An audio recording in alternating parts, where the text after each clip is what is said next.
idhi timango, idhi bedo gi bura Naivasha. To nitie pesa mimi mang'eny. To moko be ok gidhi kata mabor. Machakos kaini. Boda ma Nairobi gine. Nitie hotel mama nitie but airport ka. Iyudo ka gitimango, gibedo. Gigi kwa duoko. Chai mimadhi ofis. Maua mitevi ofis.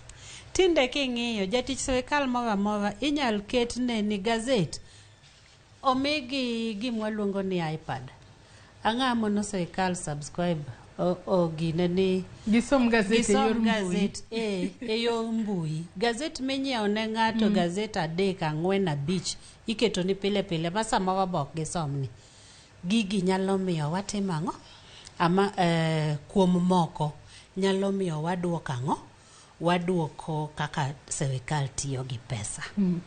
Mane minno ka nyalo konyo e yo makare. Ang'e ni thuolo marwa to chiegni mana rumo okinyi makawuono. Dr. Duncan Ele, bende kinyalo mana chwalo pachi matin tu kotudore kod alam ma bende ilamo ne piny Kenya odiochieng' makawuono kapok watieko twak marwa.